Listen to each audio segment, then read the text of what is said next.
Okay.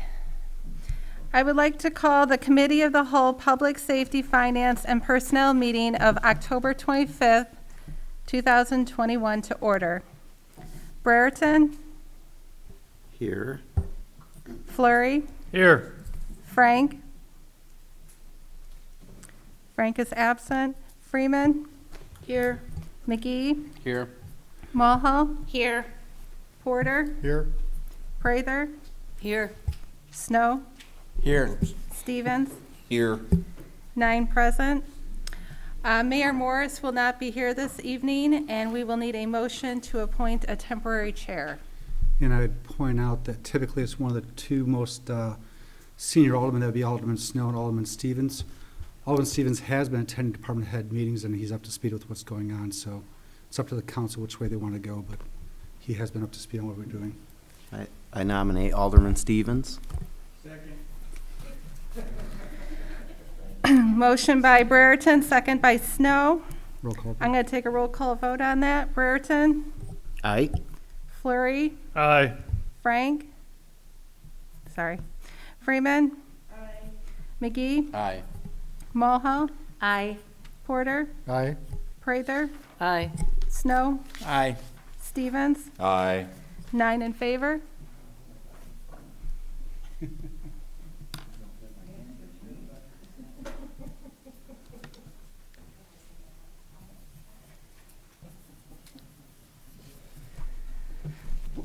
Okay. If I could.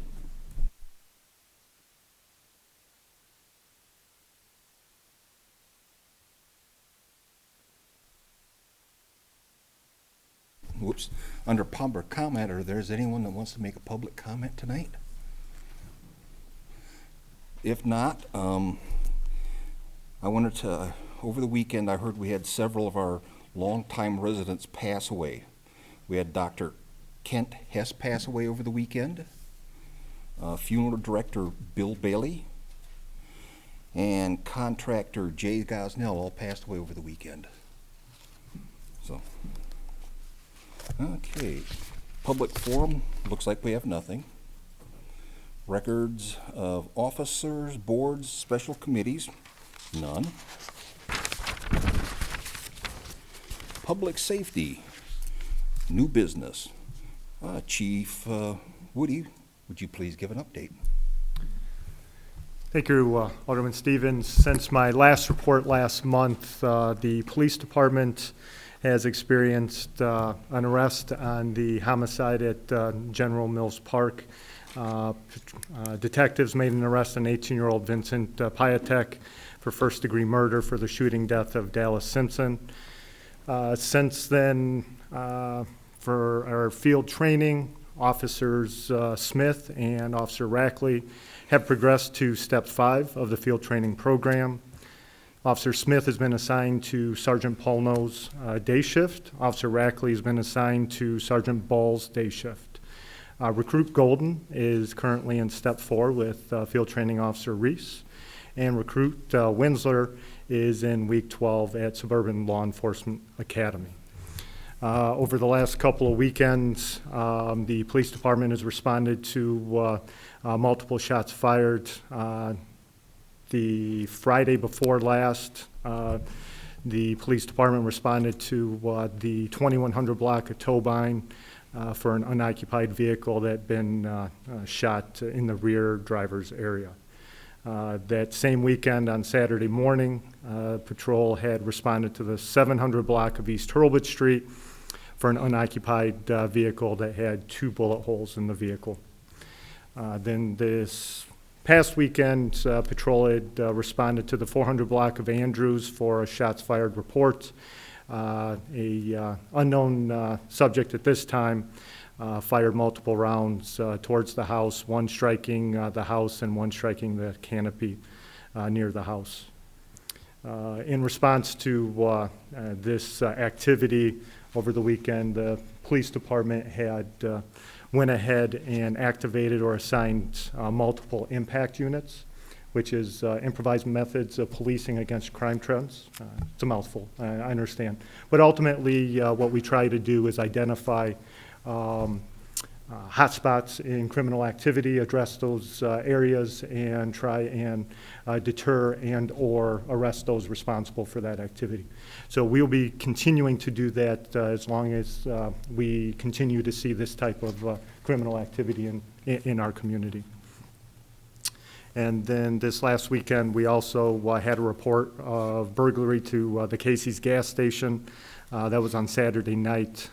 Detectives investigating a possible connection with multiple jurisdictions that had burglaries to either their Casey's or other gas stations as well. That would conclude the police report. Thank you very much. B, Chief Heiser, update for the fire department. Thank you. Since our last report, your fire department has responded to 265 calls for service. Since January 1st, the department has responded 2,751 times to calls for emergency services. Our open house was a huge success. The weather held out and it turned out into a really beautiful day. Numerous citizens told us how nice a time they had there. The open house concept is difficult to determine the number of people that attended. We guess maybe 1,000 members of our community showed up to see what the fire department is capable of and the equipment we use to complete our mission. And that mission is to provide a highly dedicated and skilled fire, rescue, and EMS service for the emergency needs of our public. No second grader left behind program. When I was, this is gonna be a little bit windy here, but I'm pretty proud of this program that we do. When I was in the firefighter ranks, I was tasked with public education. One of the education opportunities that I felt was of great importance was teaching our grade school children fire safety. We went to a local grade school and tested the fifth graders' knowledge on fire safety. We found out that a lot of the kids didn't even have the basics. It was everyone's fault that many of these kids lacked the basic knowledge and skills to react to the threats of fire. These life skills start at home with the parents, they continue to the school system, and that's where the fire department comes into the mix. The fire service has for the longest time gone about fire education with a hit and miss mentality. Our fire safety message was random and it was sporadic. For example, we would go to Washington Academy and we'd teach third grade kids. That very same day, we might go to St. James, we'd teach a first grade class. Many of our kids just fell through the cracks. Luckily, I happened across an article in Firehouse Magazine about a Texas fire department that made the choice to just teach one grade level across their entire district. From that day forward, our department adopted that concept. Taking a saying from the government's motto, "No children left behind," we changed it to "No second grader left behind in fire safety." Our school fire education program was born. Last year, due to COVID, we were not able to get into the schools to teach fire safety to our second graders. So this year, Lieutenant Dan Drawl has his hands full teaching both second and third grade classes because we don't want to leave any second graders behind, especially a whole year's worth. By the time he is done, early next week, he will have spoken to approximately 1,050 students. The National Fire Protection Agency slogan this year is "Learn the sounds of fire safety." I've placed our handouts with each of you. We're proud of our program. Anyone have any questions on that program?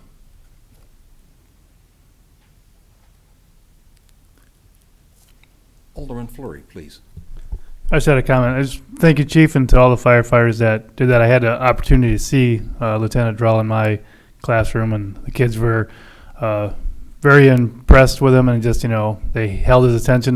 Maybe I need to take some notes on how you keep third graders' attention for that long, but very impressive, very knowledgeable, and also kind of spoke to the children's level as opposed to trying to stay up high above them, but it was a great presentation, so thank you.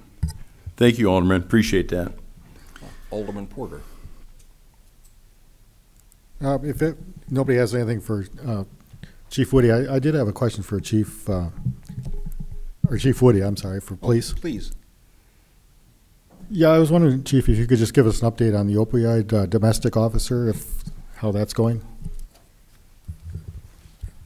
Over the last few updates, I've provided some information that was passed along to me She's continuing to do an excellent job. We get rave reviews from, both the city and county respectively, as well as the counterparts that she's working with through the partnership program at the health department, Rosecrans, the jail.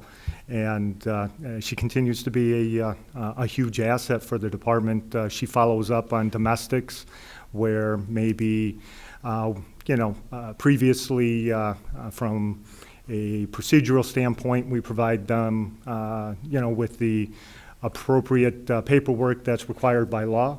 But then, from a police standpoint, that's where it would end, where she takes it to that next level and tries to make sure that they get the resources that they need, either, be counseling or through perspectives, whatever the case may be. I don't have anything specifically that's been passed along this time around, but just from a general standpoint, she's been doing a fantastic job.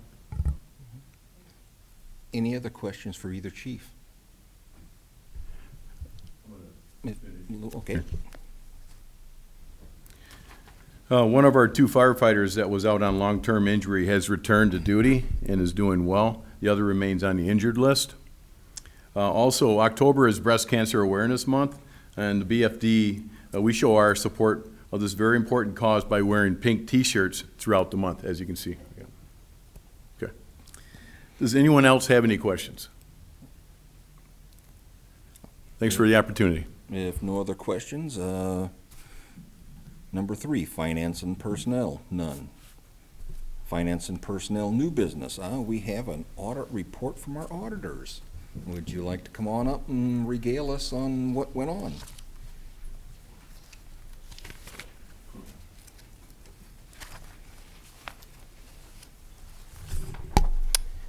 Good evening.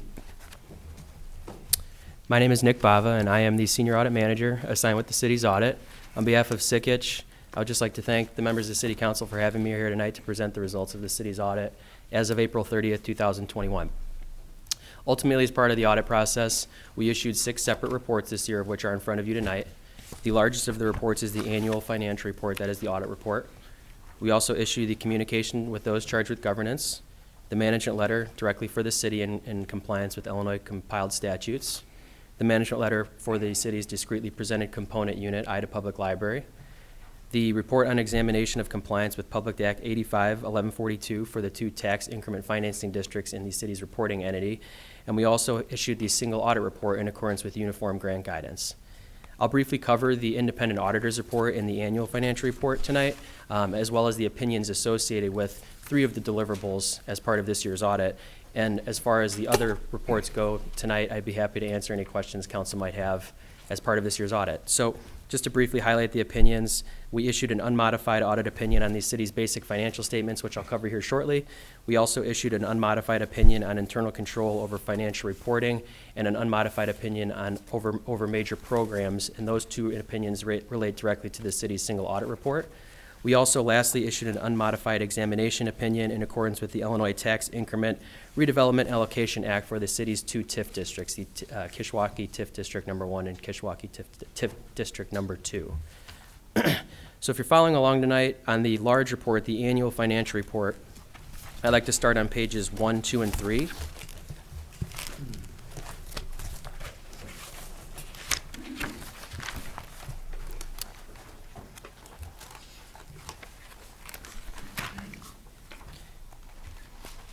As noted at the top, pages 1, 2, and 3 are the beginning of the independent auditor's report.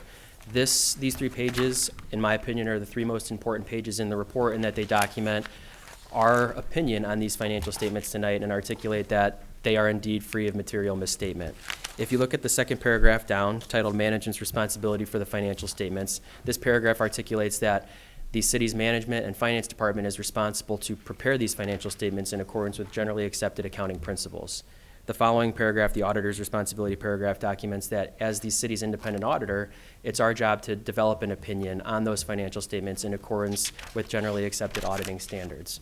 So as we transition to page 2, the top of page 2, the paragraph titled Opinions, documents that based on the testing and the procedures performed as part of this year's audit, we believe that the financial statements tonight present fairly in all material respects the financial position of the city's governmental activities, business type activities, discretely presented component unit, each major fund, and the aggregate remaining fund information as of April 30th, 2021. This is what is referred to as an unmodified opinion. It is a clean opinion and it is ultimately the highest level of assurance that we as the city's auditor can provide as part of any annual audit. So we congratulate and commend the city for obtaining this opinion. On the following page, page 3, this is the last piece I'll cover tonight. The paragraph titled Other Reporting Required by Government Auditing Standards, I wanted to make the connection to council tonight that this paragraph directly relates to the single audit report, which was the 6th deliverable I mentioned. Anytime the city expends greater than $750,000 in federal grant money during a given fiscal year, there are certain compliance requirements that have to be underwent, particularly for the major programs that push the city beyond that threshold. So when we look at fiscal year 2021, the city spent around $1.3 million in COVID-19 relief funding through the Department of Commerce and Economic Opportunity. Because that threshold was exceeded, there were certain compliance tests and procedures that the city underwent, and I'm pleased to note that there were no instances of non-compliance or any question costs that were identified as part of those compliance procedures. So that will conclude my presentation here tonight. I want to keep it brief, and I also just wanted to close by saying thank you to Shannon in her role as the finance officer and Sarah in her role as the city clerk for their involvement and assistance throughout the audit this year. They were our direct points of contact, which started back in March and April and went through at this point today. So thank you again to council for having me here tonight, and I'd be happy to answer any questions. Any questions from anyone? I guess there's no questions. Thank you very much. Thank you.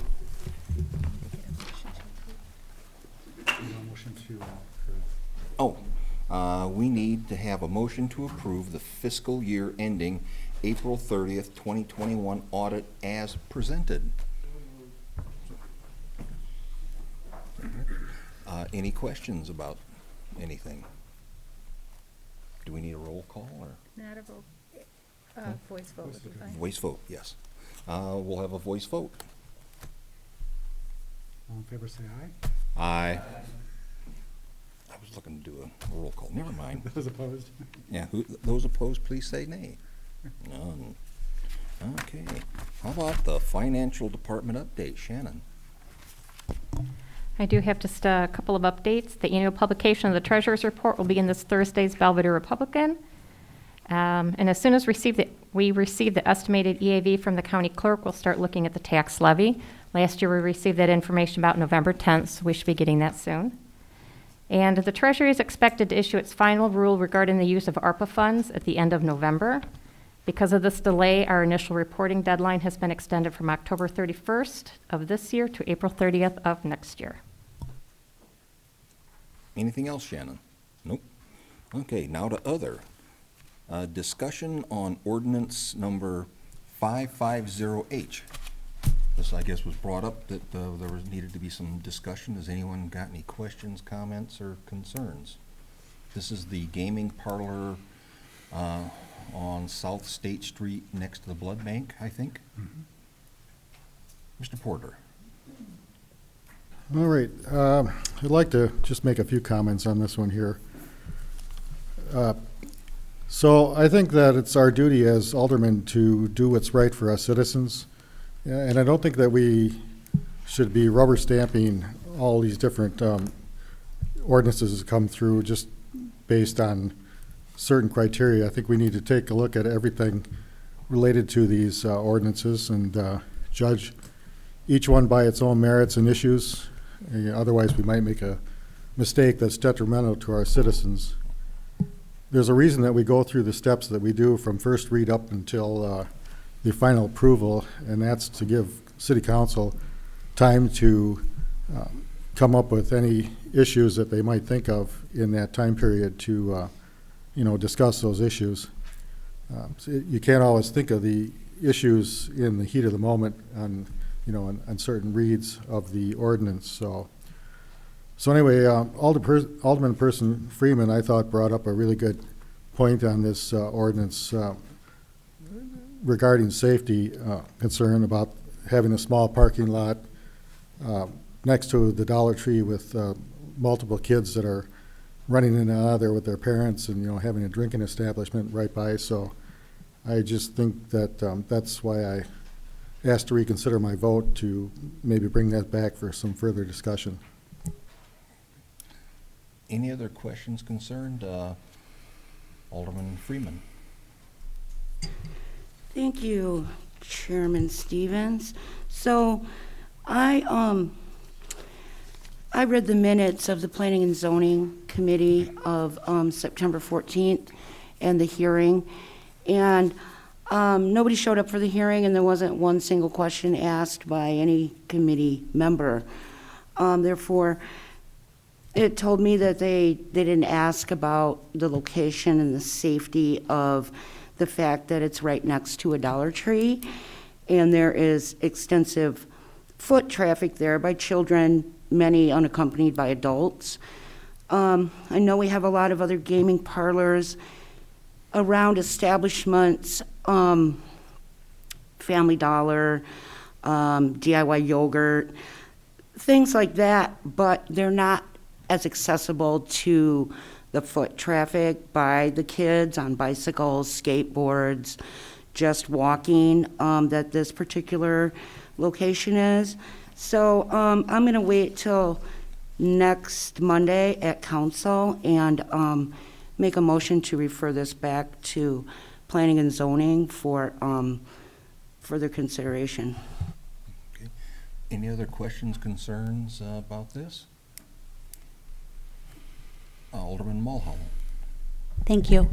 I understand both your viewpoints, but I don't believe that it's our job to pick and choose who we can allow to have these establishments if it meets all the guidelines when it goes, considering the city plan, zoning, and after it goes through planning and zoning. I don't think that's our job to do that, if it meets all the requirements up to this point. Because we can argue exactly what you said, and I'm not saying I disagree with you that it is a concern for kids and things like that, but so many of those establishments are already in place, and none of those were stopped because of that.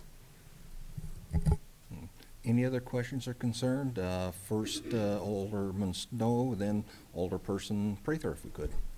And I would echo Ms. Mulholland's comments, because even with all the other locations in town, actually I would think that the Dollar Tree probably, and I'm not saying that we need to do a study, but I could see being at it on the far end of town versus all the places that are down in the center of town, whether that be out by Fairgrounds Road or downtown, you're going to have more foot traffic. And again, I would think that in all the times, I've never heard the police department or the police chief ever voice concern that any of the gaming parlors were an issue for safety, whether it was in the facility or things occurring outside of the facility, which would include in the parking lot or somebody driving intoxicated. I would think, yeah, at that point you would, if you're that concerned about that much foot traffic, you should, not allow the mall to build out at all, because whatever traffic's there is going to have more of an issue, because it doesn't appear that we have a DUI issue at gaming parlors. So I would be voting yes to move it through. I see your point about possibly, and maybe Attorney Adrella could address the fact of whether we can kick it back to the zoning, which would mean republication and new mailings to the surrounding area, and who picks up that tab, just for throwing that out as a devil advocate on that. Then if any of the alder people want to go voice concern, they can do it during the comments as citizens. They, as long as they're not discussing amongst themselves before the meeting, and during the meeting, they could do that. So if you feel that strongly, and the people should have shown up when they had the notification, not when it just suddenly became. These people get notified in plenty of time. Alderperson Prather. My question is actually for Chief Woody. Can you comment on the number of incidences that you actually respond to at any of the other gaming parlors in the city? I can. It would be anecdotally. My experiences based off the information that I have is that the offenses and activity that we respond to are more along the lines of, potential thefts. You may have disorderly subject, every now and again, but it's not something that is a constant call for service for the police department in terms of, DUIs coming from these establishments specifically. I don't have any statistics to support that one way or the other. So, in terms of being able to provide any type of perspective for that, argument is not something I'm going to be able to do this evening. But in terms of just general safety of that business versus, other businesses that were in that shopping center, I mean, it's replacing a cash store, which my experiences with those types of establishments, cash stores, title and loan, I've responded to more armed robberies at those types of businesses than I have any type of, gaming parlor. Any other questions or concerns? Mulhall again, please. Thank you. Is it appropriate, can we ask Gina to weigh in at all? Look, And keep in mind, it came back to committee because it was asked to by the alderman to discuss it. Just as I said the first time this went around, your decision has to be based on the evidence that was adduced at the public hearing before the Planning and Zoning Commission. So new evidence regarding DUI traffic or anything like that that you hear tonight, you're not supposed to use that in making your considerations, whether approve or disapprove or approve or not approve the special use. That being said, Gina was at that public hearing. She's your planner, so certainly can ask her questions. Thank you. Gina, anything you'd like to add? Thank you. Just to hit on some comments that were made tonight and then to explain the special use process a little bit.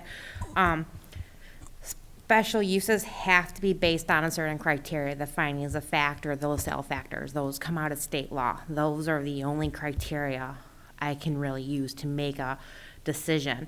Now, you can place conditions on the special use so it meets that criteria better, but really that is the only thing I can look at. When I do a special use and variances and rezonings and just about everything else, I send out requests for comments not only to the neighbors, and I send them out to police department, fire department, building department, public works, and health department to say, hey, anything on here, raise a flag for you. Brent at times will say, yeah, if you approve this, I want it conditioned. They have to have a turn lane, or I want, the parking lot redesigned.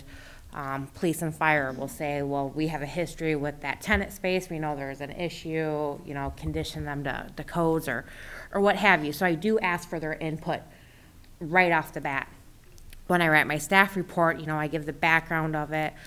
And then on one of those findings of fact, I will, in this case I did, in other cases I don't, depending on the feedback I get, there's no known negative impacts, meaning I have not either heard back from the other departments or in my research have seen an increase in theft, an increase in traffic, a lowering of property values. I know that was discussed at one point outside of the public hearing. After doing this for almost 16 years, everyone always says it lowers my property values. And I have yet to see anyone submit actual evidence of that. It's one of those catchphrases everyone likes to use. So unless there's evidence of something to prove it, it's really just hearsay. So I go based on what I can actually find myself, that I can either have evidence for or against before I put it in the staff report. Otherwise, it's hearsay. So no, there was not a huge traffic concern. When we look at it, it's, does that building have the proper ingress egress?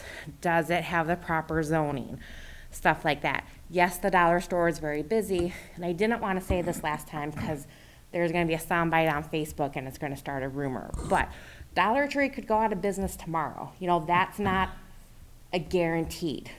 Where the location of the building is a guaranteed, the zoning is a guaranteed, the curb cuts.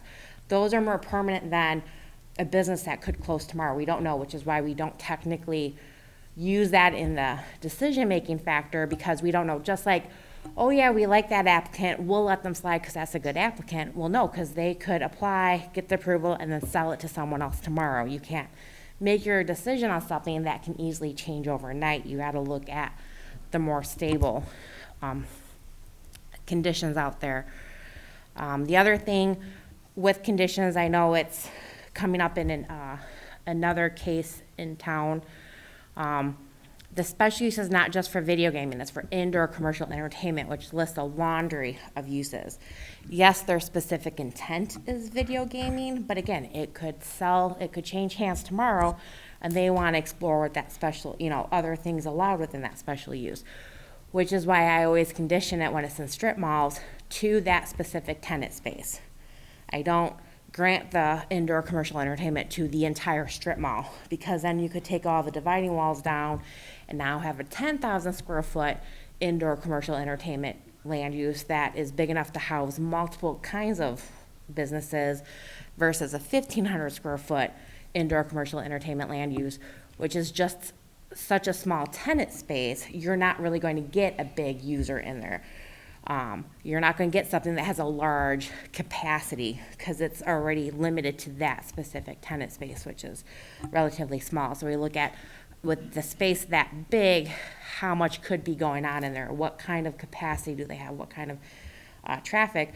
And honestly, it's the same potential capacity, same potential traffic that a retail use can occupy. So is it really that different than this use when you're talking about traffic counts and stuff like that? So those are all the things that staff takes into consideration. Those are all the things that are in the staff report that the plan commission gets ahead of time. They've read. They usually don't ask questions unless they have a question for me as to how I, came about the staff report, or a neighbor brings it up. But again, there's only 2 people in the audience, which were the adjacent property owners, and they didn't say a single thing. So you're left to believe,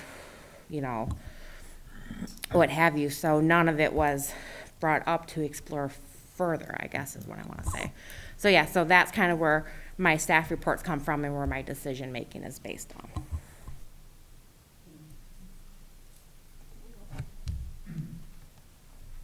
Thank you. So I guess I remember being on the council when the old DMV on Pearl Street, the Slots of Fortune, wanted to move into there. And, I don't know what the Planning and Zoning Committee said about it, but it came to council. We had people here that didn't want it because they didn't want headlights in their windows. That was their reason for not wanting it.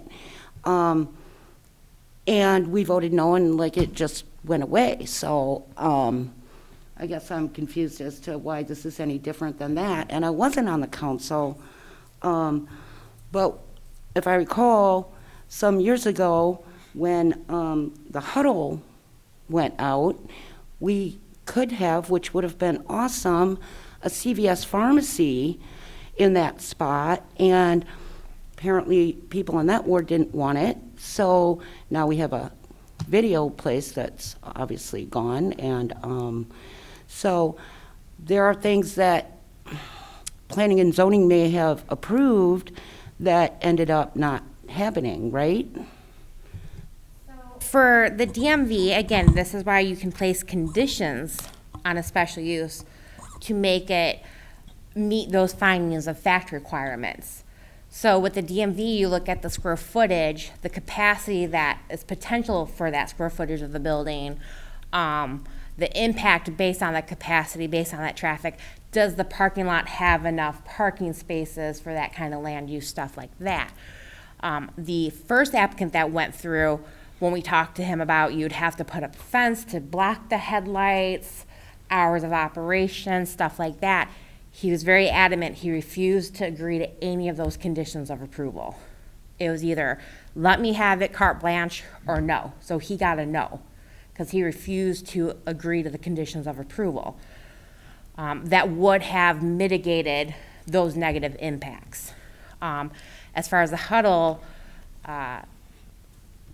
with the Walgreens CVS, yeah, Plan Commission approved it. City Council under I would assume pressure from the neighbors denied it, that very easily could have ended up in a lawsuit because it was a denial that did not have the findings of fact backing it up. Alderman Porter. Well, again, I go back to the rubber stamping of every single one that comes through. I don't know if that's the right thing to do, but you mentioned traffic counts. Are you talking about pedestrian traffic counts? And if so, you say that you consider those. Did you consider the traffic count of the children that come in and out of that store, you know, in relation to a drinking establishment? Again, and I am so afraid if I keep saying this, someone's going to put on Facebook, that planner said Dollar Tree is closing. Dollar Tree could close tomorrow. Blood Bank could close tomorrow. We don't base our decisions on items that could change overnight. We base them on the findings of fact that the state says this is what you base your decisions on. And that's the more stable, permanent improvements to the property, not the individual businesses located in there, because those could alter overnight. Dollar Tree could, or the blood bank, because that's a double unit, so that'd be a little bit larger, could become a restaurant that serves alcohol with it, which is outright permitted. So you already have land uses that are outright permitted in that strip mall that involve serving alcohol. So how can you say that's okay and this one's not?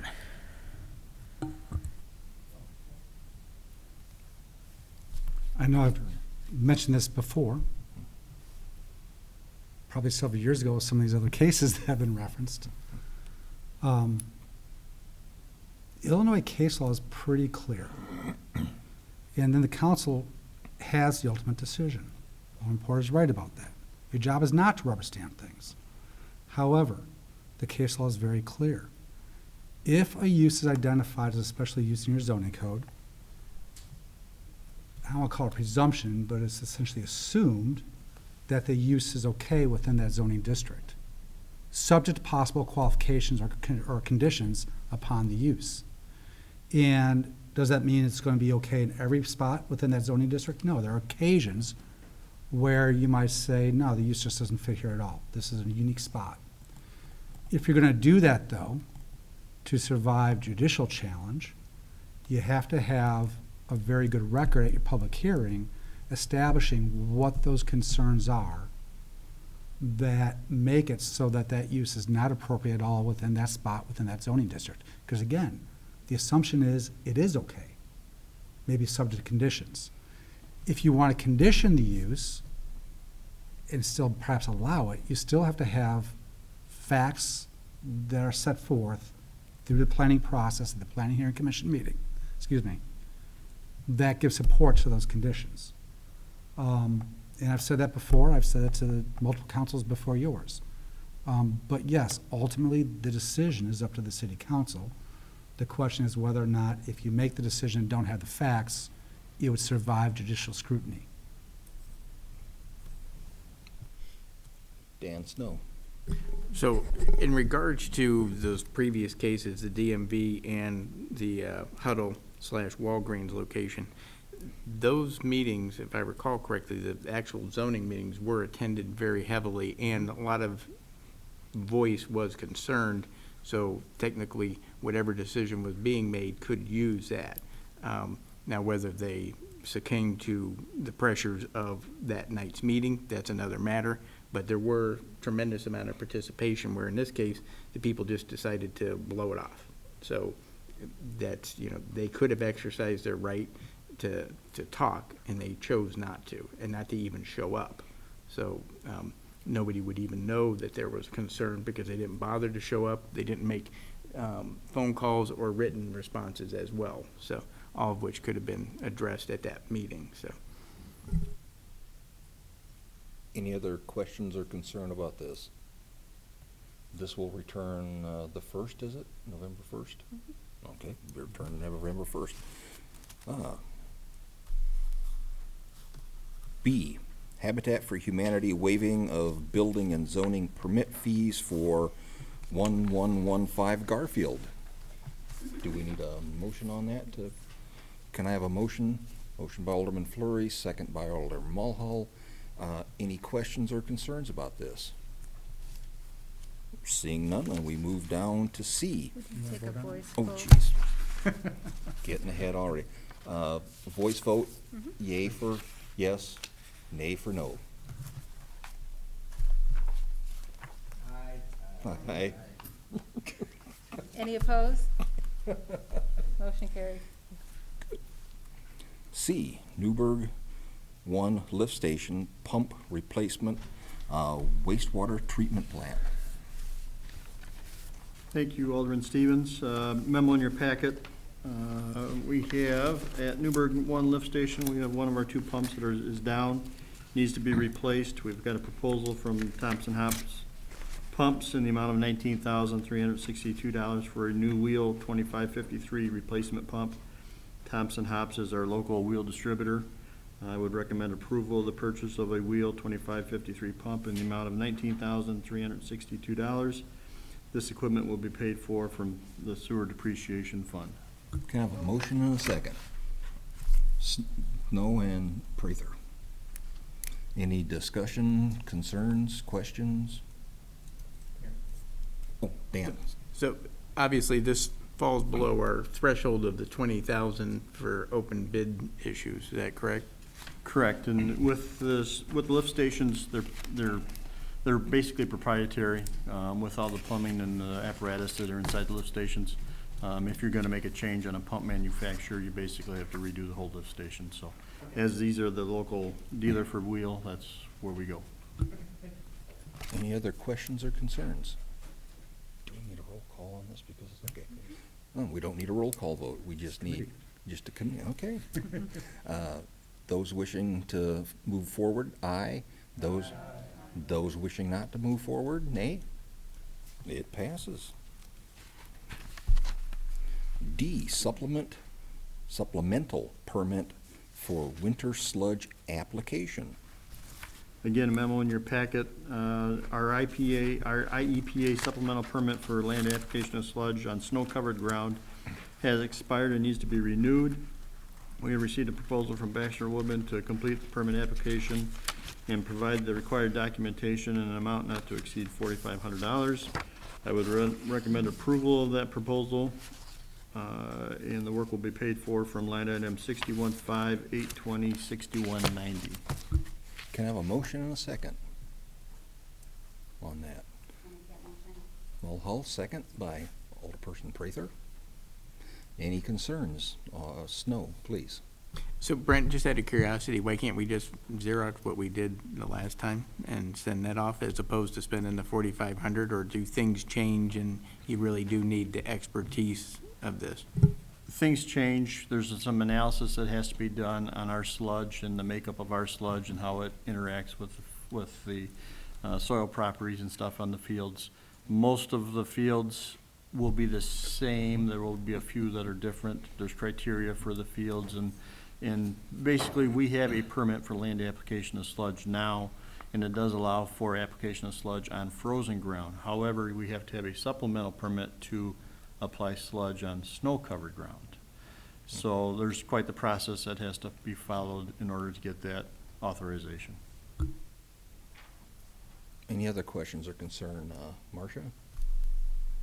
Oh, I was just gonna say, normally, through the spring and summer months and into the fall, we, I guess, do we sell this to farmers so they spread it as fertilizer on their fields? And, we can't do it in the wintertime because it doesn't soak into the ground and it just sits there? Well, we do it, the supplemental permit will actually allow us to do it year-round, no matter what the conditions are out there. And basically, we need that because we physically don't have the space to store the sludge during that time. For example, Winnebago County, what they do over there, they have huge, basically a sludge warehouse, and they store it and they spread 2 times a year. They spread in the spring and in the fall. They don't spread anything in the summer or in the winter. But we just don't have those facilities. And so the criteria, so I say there's criteria that we have to meet for snow cover ground. It's gotta be a certain slope, it's gotta be basically flat ground, there's gotta be buffers in place. So fortunately, we have the ground that qualifies for those types of applications.